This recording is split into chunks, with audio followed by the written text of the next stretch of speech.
কথাই আছে ঠেলায় না পড়লে বেড়াল গাছে ওঠে না। আমার অবস্থা হয়েছে এখন ঠিক সেটাই। আমি মাঝে মাঝে ভাবি পরিস্থিতি মানুষকে ঠিক কি না করাই। এই যে আজ আমি নিয়ম করে দিনে 3 বেলা ভিডিও এডিটিং টিউটোরিয়াল দেখছি এবং তা দেখে প্র্যাকটিস করছি, এটাই তো আমার 1 বছর আগে করার কথা ছিল। এই যে আমি আজ আফটার ইফেক্ট সফটওয়্যার শিখছি বা যতটুকু শিখতে পেরেছি, যে কটা দিনই কাজ করেছি, সেটা তো আমার 1 বছর আগে থেকেই করার কথা ছিল, কিন্তু আমি তো তখন করিনি। আমি ভুল করেছি, ল্যাদ খেয়ে খেয়ে জীবনের অনেকটা সময় নষ্ট করে কাটিয়েছি এবং এখন আমি বুঝেছি জীবনে কনসিস্টেন্ট থাকতে পারলে যে কোনো করার কাজই করে নেওয়া যায়, তাতে তা যত কঠিনই হোক না কেন। আজকের ভিডিওতে আমি কথা বলবো how to force your self to B consistent in anything, এই টপিকের ব্যাপারে। এই ভিডিওটিকে আমি মোট 8টি পয়েন্টে ভেঙে নিয়েছি। চলুন শুরু করি।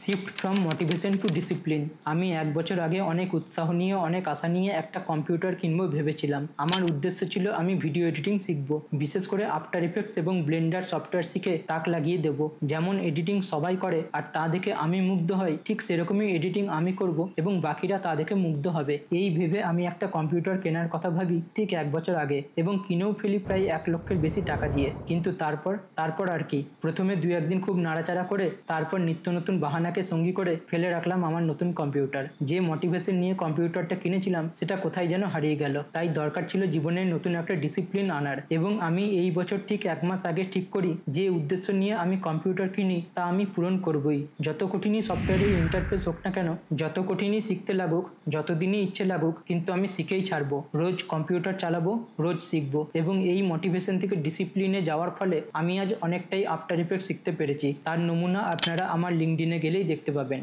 দ্বিতীয় point, start small, build momentum. একদিনেই যদি আমি ভেবে বসি গোটা একটা বই মুখস্থ করে ফেলবো, তবে তা কোনোদিনই সম্ভব হবে না। ফলে আমিও সেরকম ভাবিনি। নতুন করে যখন নিজের মনে স্থির করলাম যে আমি শিখবই, তখন আমি জানতাম এই সফটওয়্যার দেখেই আমি আগের বার বন্ধ করে দিয়েছিলাম এবং একদিনে কখনোই শেখা সম্ভব হবে না। তাই আমি প্রতিদিন একই টিউটোরিয়াল বারবার করে দেখতাম। মোবাইলে, ল্যাপটপে, সব জায়গায় শুধু আফটার ইফেক্টসের টিউটোরিয়াল দেখতে থাকতাম। নিজেকে এই সফটওয়্যারের সাথে এতটা মানিয়ে নেওয়ার চেষ্টা করতাম যাতে সফটওয়্যারের প্রতিটি টুল, প্রতিটি জায়গা, প্রতিটা অংশ আমার মাথায় বন্ধুর মতন এঁটে যায় এবং প্রতিটি টুলের সাথে মানিয়ে নেওয়ার চেষ্টা করতাম। একটু একটু করে প্র্যাকটিস করে ধীরে ধীরে তার সময় এবং প্র্যাকটিসের ধরন বাড়াতে থাকলাম। তৃতীয় point, remove choice, build routine. যখন আমি ব্লগিং করতাম তখন একটা সময় যাবার পর প্রতিদিন কাজ না করলেও আমার রোজগার হতো এবং দিন দিন তা বাড়তো। এর ফলে আমি অনেক ল্যাদখোর ধরনের হয়ে গেছিলাম। সকালে দেরি করে উঠতাম, আড্ডা মারতাম, গাড়ি নিয়ে ঘুরে বেড়াতাম, সময় এভাবেই কাটাতাম কারণ কোনো চাপ ছিল না জীবনে। কিন্তু এআই এর অতিরিক্ত বাড়বাড়ন্তের ফলে মোশন গ্রাফিক্স শিখে নিজের কেরিয়ারে কাজে লাগানোটা আমার কাছে আজ শুধুমাত্র একটা চয়েস থাকলো না, এটা আমার কাছে একমাত্র উপায় হয়ে রইল এবং তাই আমি এটাকেই রুটিন মেনে শিখতে থাকলাম। কারণ যে কাজ আমি এতদিন করতাম সেটা আর ভবিষ্যতে আমি করতে পারবো না এবং সেটা প্রায় শেষ। যার কথা আমি বলছি সেটা হলো ব্লগিং। ফলে আমার কাছে এখন একটাই রাস্তা, ভিডিও এডিটিং শিখে তাকে কেরিয়ার হিসেবে কাজে লাগানো। চতুর্থ point, track your progress visually. আমার বাড়িতে বা আমার কোনো বন্ধু বান্ধবকে আমি যদি আমার কাজের ধরন দেখাই, তবে আমার কাজ যেমনই হোক না কেন তারা আমার প্রশংসাই করবে। সেটা আমার উন্নতিতে কোনো কাজে দেবে না, বরং আমাকে আরও আটকে দেবে। আমার দরকার অতীত থেকে শিক্ষা। যারা আমার সমালোচনা করবে, অর্থাৎ আমার কাজের সমালোচনা করবে, আমার কাজের ভুলগুলো আমাকে চোখে আঙুল দিয়ে দেখিয়ে দেবে। তাই নিজের প্রতিদিনের কাজ কতটা কি শিখলাম সেটা অবশ্যই আমাদের ট্র্যাক করা উচিত। অনেকেই ডায়েরিতে লিখে রাখে, আবার অনেকেই অন্য ধরনের নিয়ম মেনে চলে। যেহেতু আমার কাজটা ভিডিও এডিটিং এবং তা কম্পিউটার দিয়েই হয়, তাই আমি প্রতিদিনের কাজ সেভ করেই রাখি এবং পরে গিয়ে দেখি আগে কেমন কাজ করতাম এবং এখন কেমন করছি। এর ফলে আমার অনেকটাই উন্নতি হচ্ছে, সেটা আমি লক্ষ্য করতে পারি। পঞ্চম পয়েন্ট, মেক ইট পাবলিক আর অ্যাকাউন্টেবল। শুনেছি সফল হবার আগে কাউকে বলতে নেই, নজর লেগে যায়, কারণ অসফল হলে তা নিয়ে পরে ঠাট্টা হয়। কিন্তু অনলাইন কাজকর্মের ক্ষেত্রে যেহেতু শুরুতে আমাদের কেউই চেনে না, তাই নিয়মটা এক্ষেত্রে উল্টো। যদি আমরা আমাদের কাজ অনলাইনে শেয়ার করতে থাকি, তবে লাইক, কমেন্ট এবং মানুষের পজিটিভ সাড়া দেখে, কিংবা এই যে আমরা প্রত্যেকদিন আমাদের কাজ শেয়ার করছি, কোনোদিন যদি শেয়ার না করতে পারি, এই যে লজ্জাটা লাগবে, এই ভেবে আমাদের প্রতিদিন শেয়ার করতে থাকার একটা চেষ্টা থাকবে। নতুনভাবে এগিয়ে যাওয়ার অনুপ্রেরণা পাওয়া যাবে। তাই আমি একটা নতুন চ্যানেল বানিয়েছি, সেখানেই আমি প্রতিদিনের কাজে প্র্যাকটিস স্ক্রিন রেকর্ড করে আপলোড করতে থাকি। একটু একটু করে ভিউ বাড়লে চেষ্টা করব ভয়েস ওভার দিয়ে ভিডিও বানানোর। ষষ্ঠ point, reward the process, not just the result. একটা কথা আছে, নিজের খেয়াল নিজেকেই রাখতে হয়। নিজেকে ভালো রাখার দায়িত্বটা একমাত্র নিজেরই। এই কথাটা কার জানি না, তবে আমি খুব ব্যবহার করি। হয়তো আমারই কথা। আমি ভিডিও এডিটিং করে এখনো বিশাল কিছু অর্জন করতে পারিনি, কিন্তু যদি কিছু অর্জন কোনোদিনও করি, তবে নিজেকে অবশ্যই কিছু রিওয়ার্ড দেব। এই পয়েন্টটা তাই আপাতত আমার জন্য খাটছে না। সপ্তম point, remove distraction and triggers.